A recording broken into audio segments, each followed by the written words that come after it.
Okay, good afternoon. I'm going to run through a demo of the live webinar system. And so thanks for showing up. You can drop any questions in the chat box since there's so few people here. And I thank you for showing up. I was going to just record this, and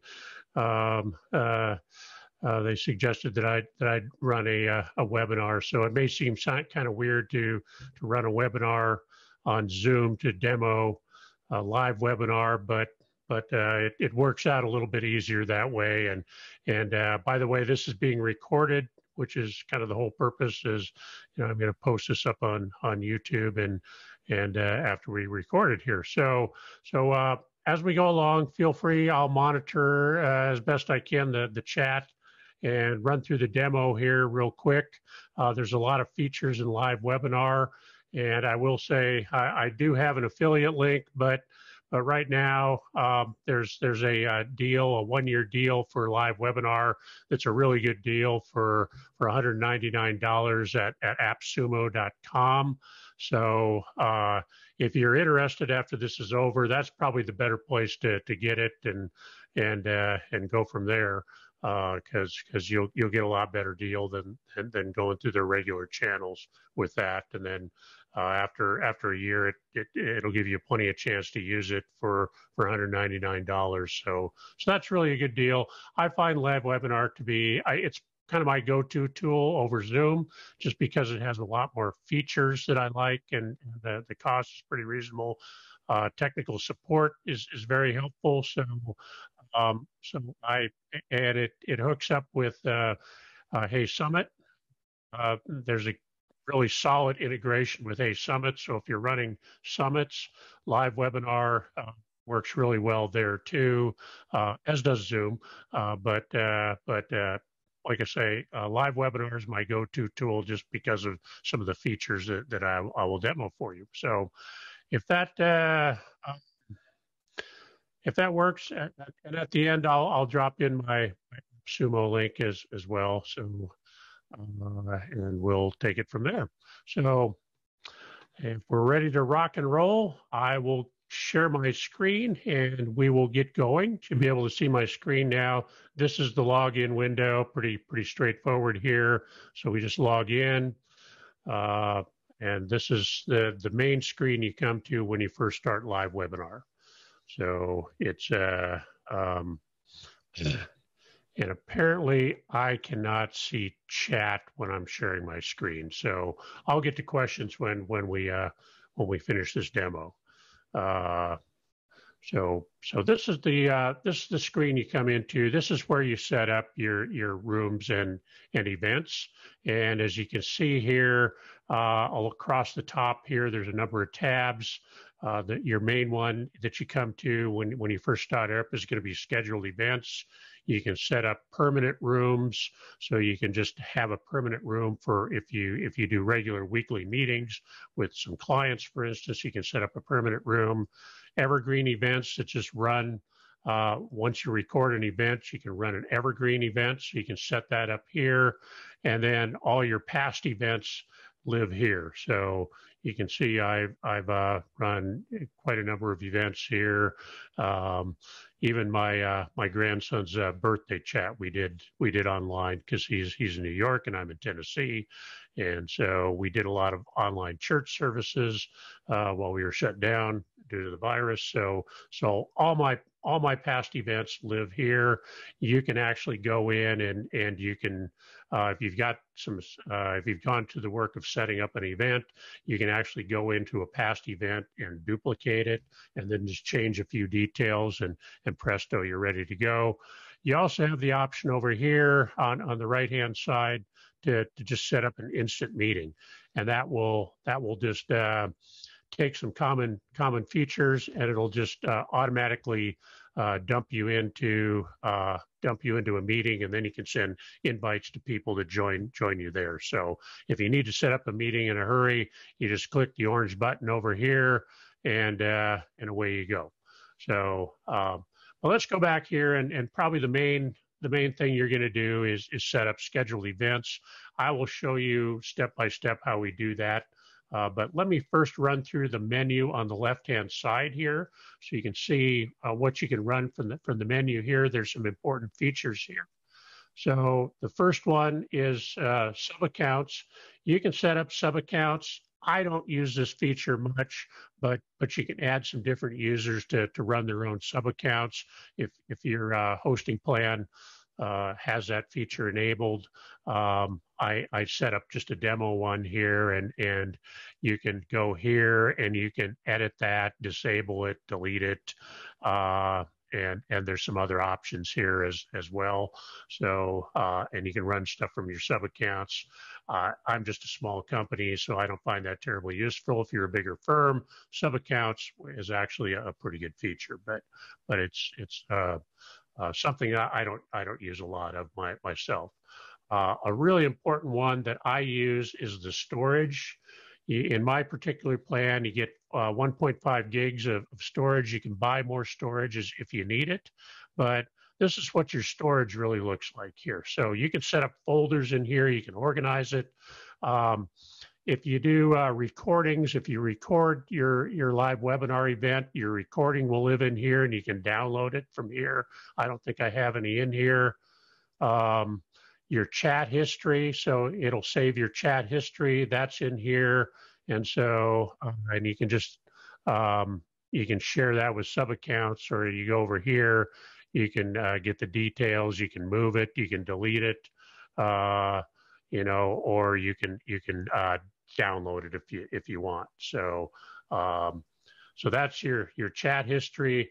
Any files you want to present, and I'll show you how to do this, but any files you want to present here in your storage, you can upload them here. You can create a folder to keep them organized. So you can actually select these, and those will now show up in a little tab, and I'll show you when we do the demo of the event how those live there, and you can access those, and it makes it very easy to do this. This is there's a few things here. These are some JPEG files I've uploaded for an organization I belong to.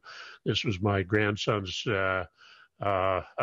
birthday video that we prepared for him, just presented it here. So you can just load that up from here. And like I say, it's very easy to set up a folder here to create a folder, and you can move these around. So you can take this file and you could move it into a folder here. You can rename it. You can get the details there. And to upload a file, there's several ways to do it. The easiest way is just to drag and drop in this gray bar up here. You just drag and drop. You can upload a file of up to 100 megabytes. And so video files work good. Pretty much anything can go in here, and you can present it. So I've mainly done videos and JPEGs. But PNG files work, and anything like that works well. So storage is something when you're doing presenting that I use a lot, and so it works quite well. You can also sort here by images, videos, all, you know, or any documents you can share up here too. So. If you're doing education, then tests and surveys can be an important function here. And this is where you set those up. You can either do a test or you can do a survey. So if you want to create a poll, you do that here, or a survey, a poll, same thing. I have one set up here that we'll look at. You can edit that here. This is just a fairly simple one, and you can we can save it here. You can present it for a certain time frame here, how long it'll be up. You can set up a survey or actually a test set up. You can add questions here. So this is just a demo, what's 1 + 1, so fairly easy, but you can do a single answer, you can do multi-answers, you can just do open where it's an open text. So there's a lot of ways to set this up. And so you can bring that up while you're doing the presentation, and this is a good thing if you're, for instance, what I do is I do demonstrations or webinars where people are getting continuing education credits. So we need to have some way to test them on their knowledge or make sure they're there. So doing a quick survey or a poll or a test is one way to certify that they are there and actually attending and paying attention. So that's an important function. So call to action. This is another thing. If you're online doing a demo of a product, so you have an upcoming class that you're doing a webinar to register people for, you can do an actionable call to action here. So here's just that screen. If I wanted to edit this particular one, so the title is register now. The message is register for a free webinar. You can add a document, an attachment. You can add you can actually record a audio message, text, and if you really want to use emoticons, you can use those in there. You can set the time frame for how long you want the call to action to be up. So it can't be dismissed during that period of time unless you click on the button. And your button, you can enable that. Sometimes you can just do a call to action to call people's attention to something. But if you want them to actually go to a link, then the register now button is the way to go here. So you see, you set your button text here and the actual link here. And then we have some advanced options here. You can play a sound, you can use blend, you can set your position here of this. So if you wanted it at the bottom center, for instance, then that's where it would be. To see what that looks like, here's what it would look like. So this is going to be up for 10 seconds now, so it'll sit there for 10 seconds. If they wanted to register, they'd go to the button here. So that is the call to action. For any event you do online, you can, especially if you have attendees that register, you can download a report. You can see how long everybody was on for. So kind of the usual thing with reports. So this is another way, if you're teaching a class where people get CEUs, you can confirm that they've been online for the entire session. Then this below menu here, you can invite participants. There's a number of ways to do that. You actually have to have an event set up in order to do that. So I'll demonstrate that later. You can set up to 10. In this particular plan, you can add more with other plans, but in this particular plan, you can set up to 10 presenters where you have all their information. This is just me. So if we go in here and look at this, I got information. This will show up in your presenter link. And so I have all my contact information here. But even if you have more than 10 presenters, you can designate anybody a host. It's just all this information won't necessarily be available. So for my plan, I have up to 10 presenters I can pre-plug in. So registration forms. If you're having an online event and you want people to register to capture their information, this is a way to have people pre-register. You can actually tie these registration forms into, there's integrations with email management programs. Like if you wanted any registrations to go into ConvertKit, which is what I use, then you can set up that integration. So let me show you what this looks like. This is for an association online meeting I have coming up. So you can see that our AEG Nashville online meetings are here. People have to register for it. So in this particular case, we're looking at collecting their first name, last name, company, email. For most webinars, you probably just want to collect their email. You don't want to make this a pain. Maybe their first name and email, but no more information than you really need to collect, because people find that intrusive. So for most things, if I require registration, I'm just looking for an email. You can designate the fields that you have selected here as required or not required. You can add and delete fields. Here's where you can actually toggle your integrations. And if you wanted to add ConvertKit, for instance, I can add that here, and that integrate. And then you can set up your integration right here, so that anything that you're collecting in your registration form will automatically be uploaded to a specific database in ConvertKit. I have SendFox set up also, but there's some other integrations as well. So that then is the registration form. That's important. As an alternative to the registration form, you can actually have people register as they enter the webinar. So if it's not necessary to collect information ahead of time, you can collect your leads data as they enter the webinar to get them access. This is a form we had set up. Basically the same type of thing. You can do the email provider integration as well. In this case, once again, I was just collecting email and name, and you can change the form's name, the description here as well. You can add fields, you can make them required, just like the registration form.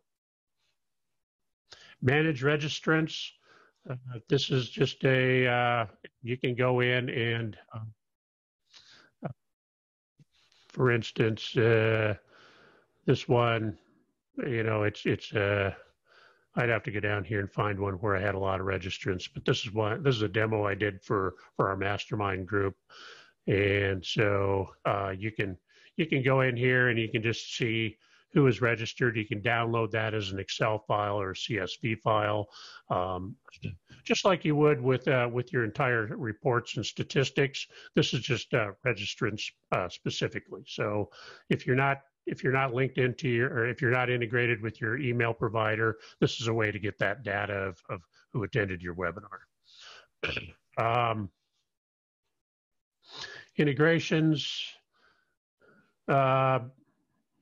This is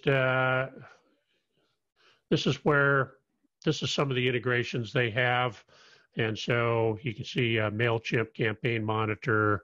They got quite a few integrations here. So a lot of the major ones here, there's a few that I don't see on here, but really pretty good. And they're really good about adding stuff. If you want them to add an integration, they some of these I know that came because people requested them. So that's that is their integrations. You can integrate with any of these, and what you don't see on here, you can either do Zapier or Integromat to set up your own integration. So they're really big on the integrations. You can set up your own API access. That gets a little complex. Zapier you can set up here as well, and they do have some information on. They have a Facebook page and a YouTube channel with some help videos too. So that's our menu to the left here. All the stuff you can set up. Let's go back and look at setting up an actual event here. So like I said, there's two ways of doing this.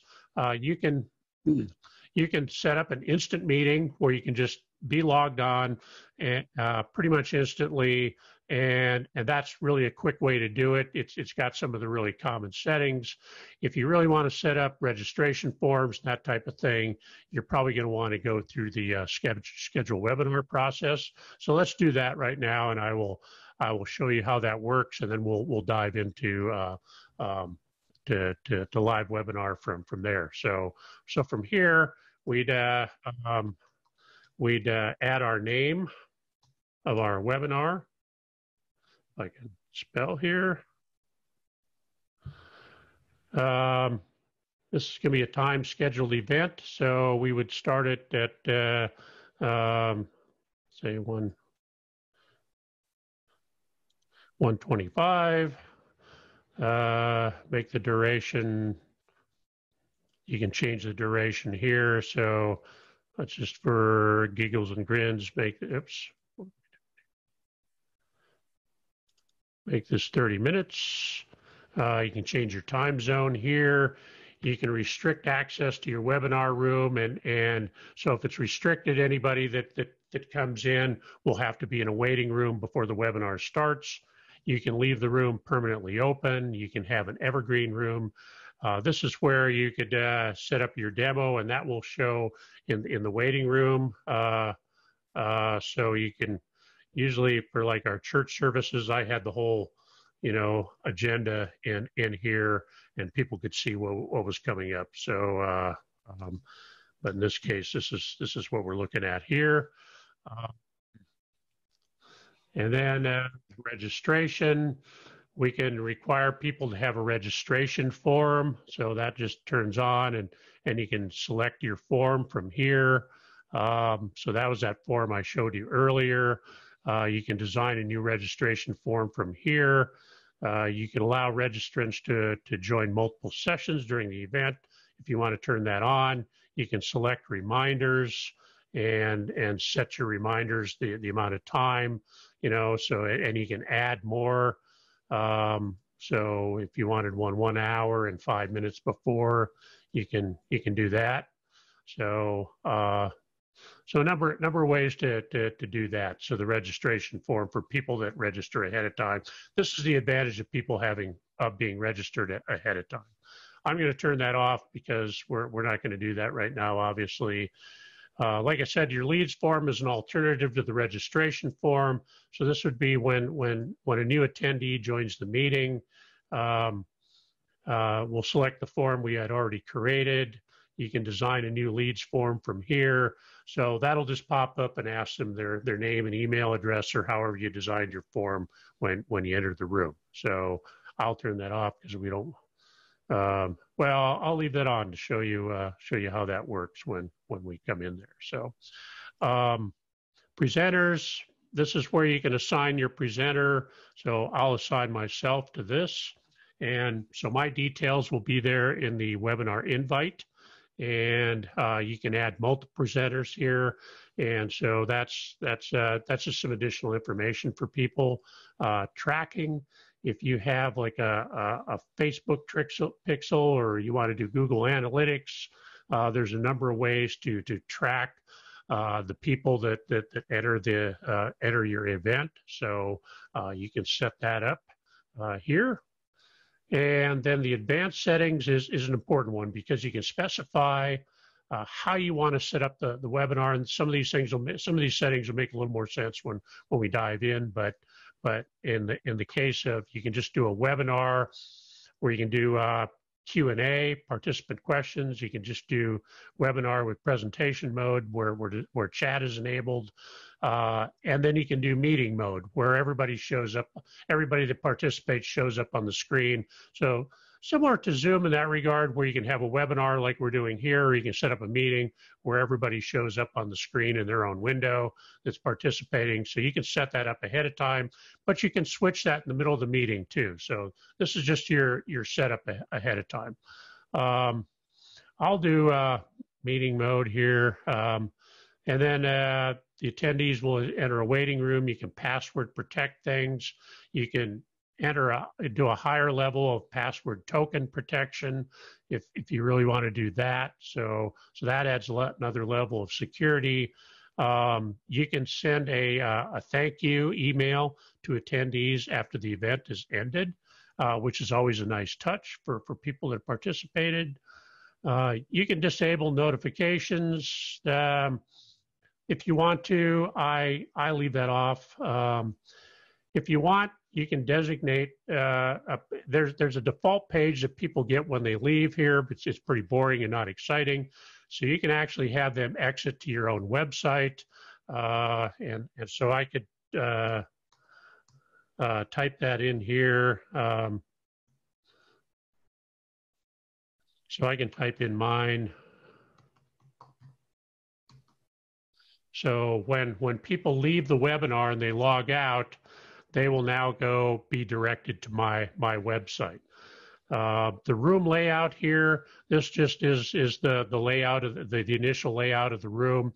You can change that as you go along as well.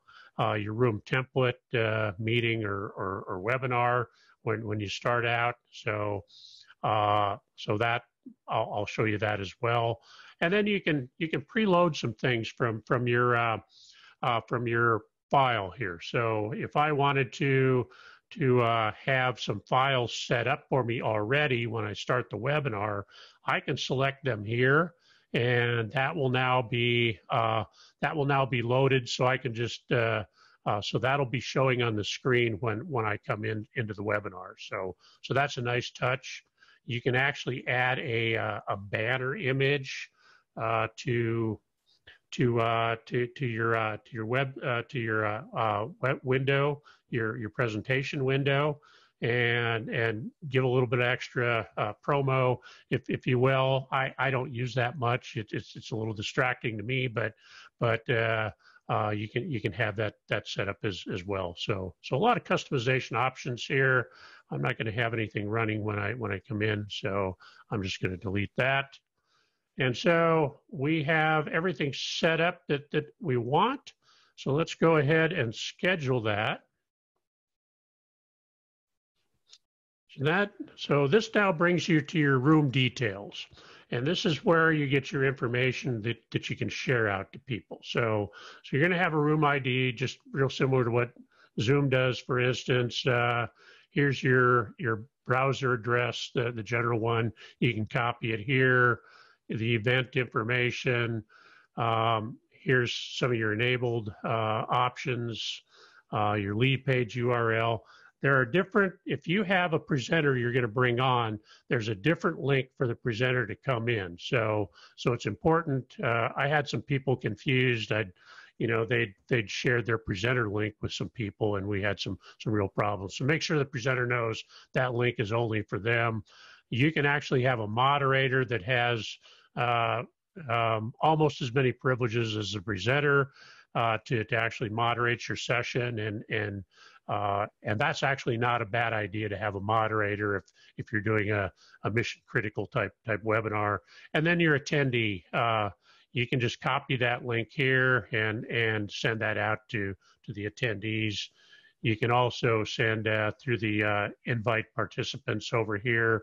You can actually send that out there as well.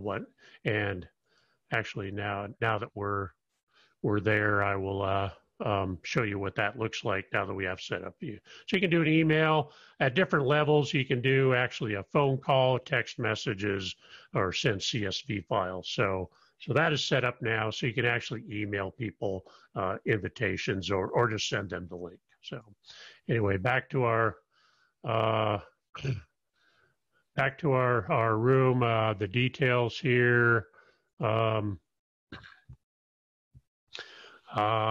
The presenter, here's my presenter information here, and my own personal link. So which is it's different than this, but it'll get you the same place. But this link is specific to me only. So and it'll have my presenter information attached to that. So if you want somebody to present, give them this link. If you want to have their bio and everything attached to them, their name, you can give them this link as well. So that's a slick little feature. There is an option to embed this in your website. So you can just get the code here, and you copy this code, and you just copy all that and you dump that into a web page, and presto, you can present your webinar right from your own web page. So that is pretty slick. You can send the code to your developer and go from there. So if you want to go back in and you're looking at this and saying, oh man, this is wrong, so you can jump back in and edit your details again. So so that's very easy to do. So now let's jump into the webinar. Let me check it real quick and see if well,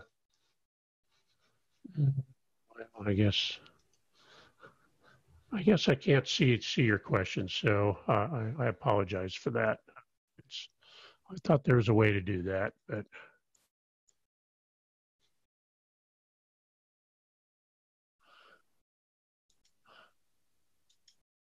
I guess not.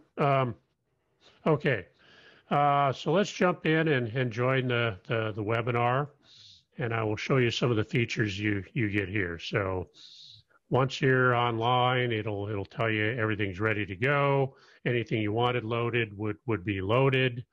I'm going to start my audio and video here. And so now I am live. We are in meeting mode. So let me move this out of the way here. And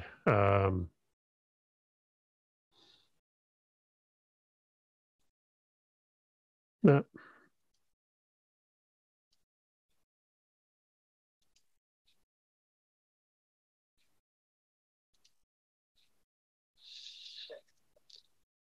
So this is your webinar interface mode. That other was the meeting interface mode. So you can change this from the menu up here, but this is what should look like on a standard webinar. So you'll have your participants will be here, and then you'll have your chat window down here. So all chat will be there.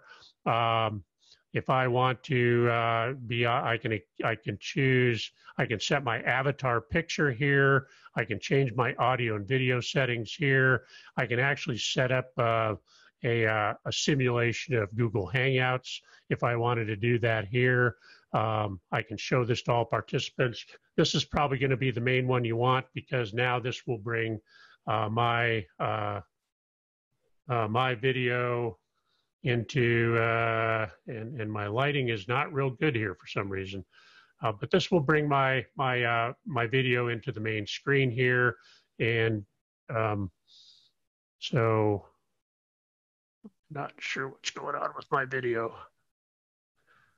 There are some other settings here. I can expand from here. I can go back to, I can do this setting. I can go back to this setting here. So a lot of ways to adjust this. You can change your layout here so that you got any of these different layouts, depending on your personal preference here. So that's very easy to do. You can change from webinar to meeting interface and back again here. You saw the meeting format as we got started.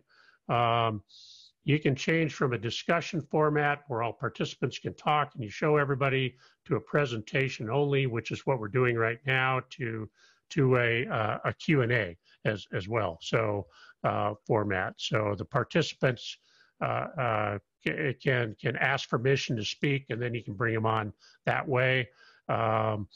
But only the presenter can talk unless unless somebody's given permission to talk. So that's a good way to have an interactive dialogue, and you can switch to that when you get to the end of the webinar and allow people to verbally ask questions. So that's a nice mode as well.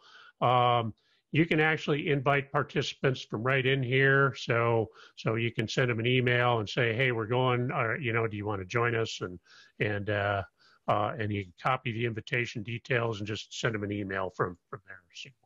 So once again, let's go back to, I'll expand my video here. So I'm on the main screen. So let's go to, Let me see. Let me change that. Yeah. So let's go to this is a really important button here. Right now, we're viewing my video, and just so it's just me talking head, pretty boring. It is so this is where all the magic happens here. You can bring up your tests and surveys here, and you can bring up a YouTube player in here, so you can actually play YouTube videos in here. You can do a whiteboard. You can share your screen. The call to action we talked about earlier, you can do that from here. You access your storage from here. The presence manager actually is a little pop-up on the screen where you can see if people are participating, and you can have them, they got to click on that to show that they're actually participating. So once again, if you're providing classes for CEUs, this is a way for you to document that people are there. You can do breakout rooms from here. Now, breakout rooms are a function of what level of LiveWebinar you have. So not everybody has that. So at the higher levels, you can do breakup rooms. Bright Code player, I've never used that, but it is another player similar to YouTube. You can do your voting from here to manage the votes. You can use a Vimeo player. You can live stream to Facebook, Vimeo, or YouTube from here. You can live stream to other services with an API from here. If you have Prezi, which is a online presentation program in the cloud, you can actually run that from within LiveWebinar as well. So you can see a lot more options than Zoom for presenting. Your branding, this is something, let me show you right now. There are ways to set up branding. So right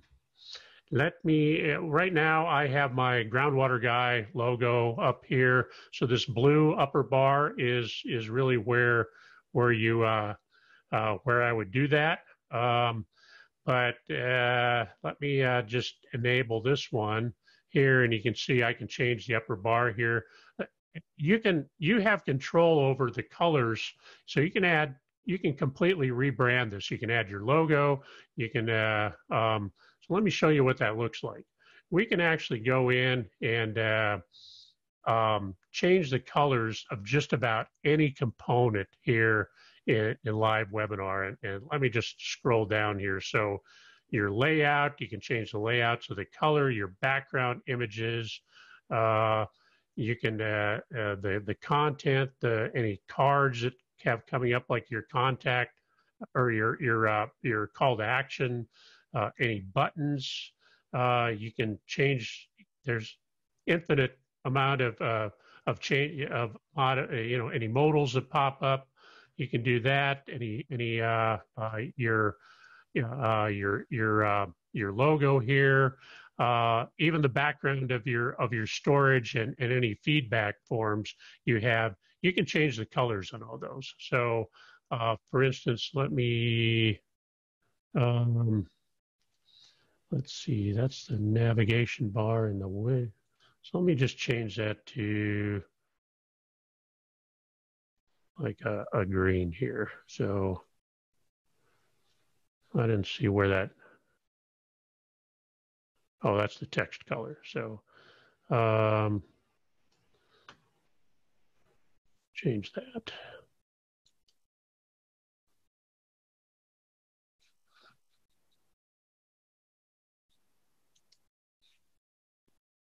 Oh, you gotta, okay. So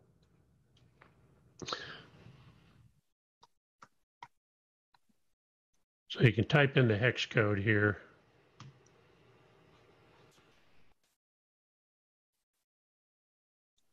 Let me just change that. So yeah, so now you can see all the buttons up here have changed colors. That doesn't look real good to me, so I'm just going to clear that, and they go back the way they were. So for this, I can once again change that. I know that particular color, that's one of my brand colors. And so that's changing the color of something. Navigation bar and the widget. Not sure what that is. I'm gonna clear that. You can add your logo here as well. So so that's the logo that shows up in the upper hand corner. So I'll cancel out of that because I want that to stay there. So just about anything you can change the color on, but sometimes it requires a little bit of an experimentation to see what's what here. I mean, there's some descriptions here, but I sometimes have to play around with that a little bit. So so let's go back here and I'm going to cancel out of that. I'm going to enable this one. So you can see that I've changed the upper bar here and the text colors in that. And you can see where that is here. So it makes it a little bit nicer and easier to read. You can use your brand colors, and I haven't changed much more than that. So, but you can experiment with this to your heart's content.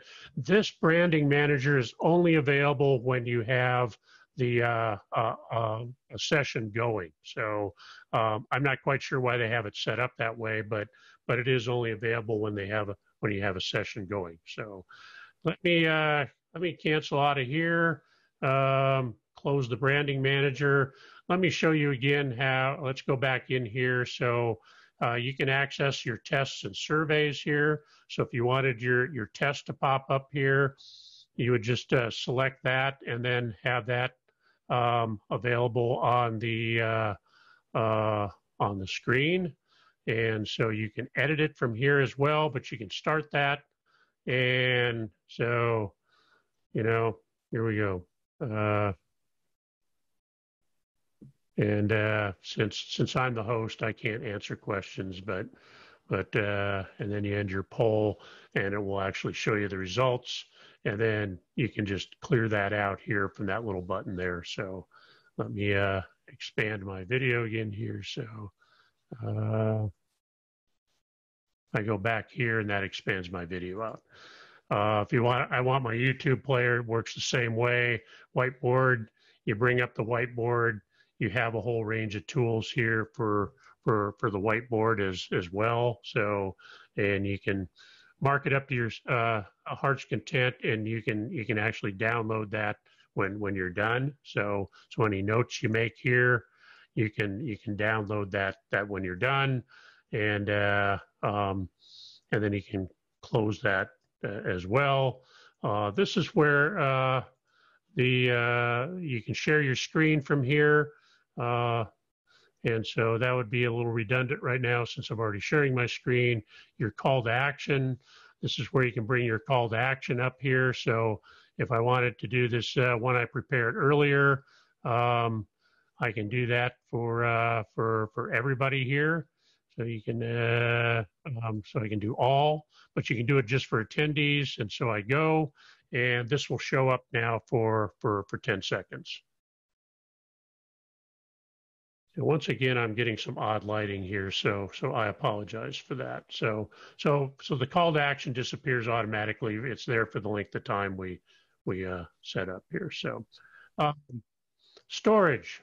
This is where we had all our storage. So if I want to add some of these to, I can select them all, or I can select them individually to present. And so if I select them all, I can just go in here and I can add them up here, and those are now added in. So so here is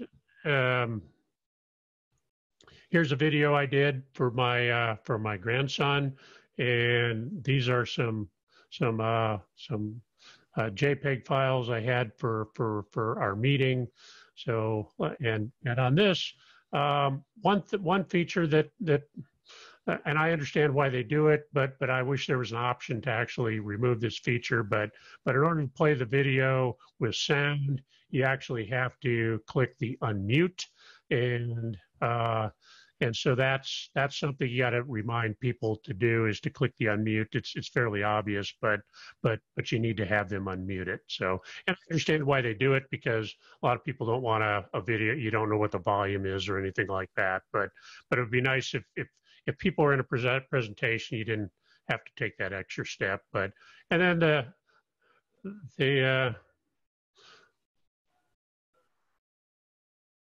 so you can see it.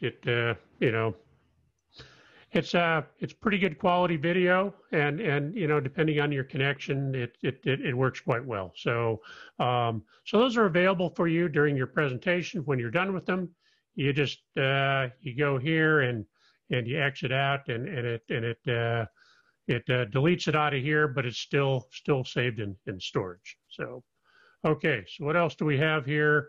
Your presence manager, you can have that pop up, and this is how that works. You know, just you can have a random pop up, so you just ask them if they're still there. You can auto close after a certain period of time, but if you're doing a meeting where they're getting CEUs and you have to document that they're there, then this is an option that you can have it pop up every now and then. So randomly, you know, every 15 minutes to 60 minutes, or you know, so you can randomize it. You can if they don't respond, you can actually have them log out after a couple times, and so they get booted out, and then they don't show up in the attendance form. So it's like I say, some states that require continuing education credits really require that you document the presence of people that are there and participating. So that's an important thing there too. So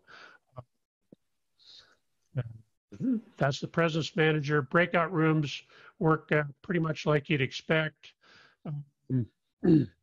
It'll prepare, depending on the number of participants, it'll prepare rooms. You can either select from your attendee list to move them to specific rooms, or you can actually do a random selection. So this button down here will actually have you randomize the number of people per room. So so that's how breakout rooms work. You can float back and forth as the host to different breakout rooms, and then you can bring everybody back when those are done. So that's a nice feature that you have to pay extra for on Zoom. The the Brightcove player, I really don't use Brightcove, so I can't speak to that, but there is that option available. The vote manager is basically just tabulating votes and polls. So this is just you can just activate that here and manage that from here. So if you like to do polls and stuff to keep people engaged, you know, that's part of it as well. It works in conjunction with the vote manager. If you use Vimeo, that's where you'd set that up here. Like I say, you can live stream to Facebook, YouTube, and Vimeo. So that option is available here, and that works quite well. Any other services here, Prezi, we talked a little bit about here, and we already went over the branding. So those are the prime features here.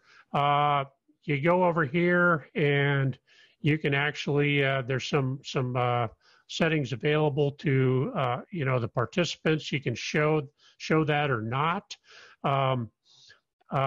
If you're there ahead of time and want to let in participants, it'll show up here. You can actually unlock it at a particular time, so you can let them in. You can you know, you can pull your participants ahead of time from here too. So that's and you can actually set your status here.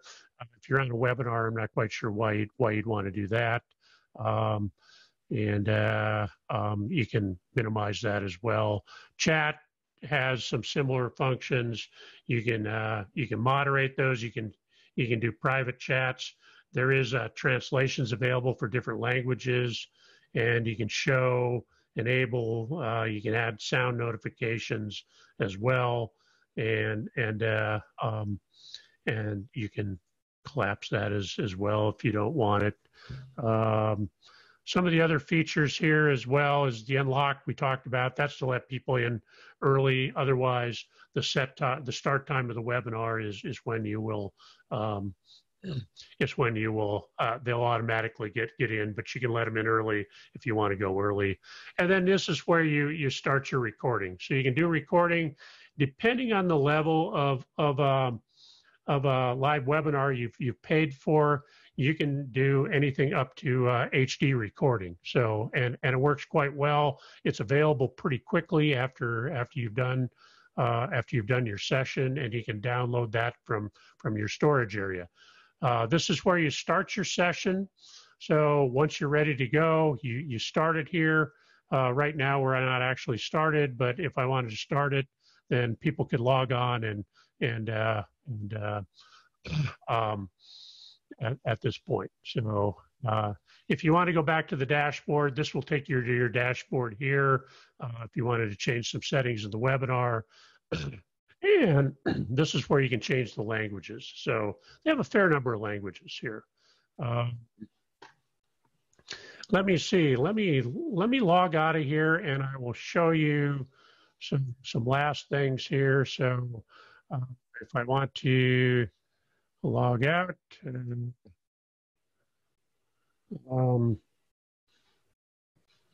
where's my logout? Oh, stop the webinar, log out. You can either stop the session. I can just exit myself. Not sure why I'd want to do that as a host. Stop the session or stop and log out all participants is what I'll do. Now we're automatically directed to my my web page. So let me switch back here and show you a couple other features.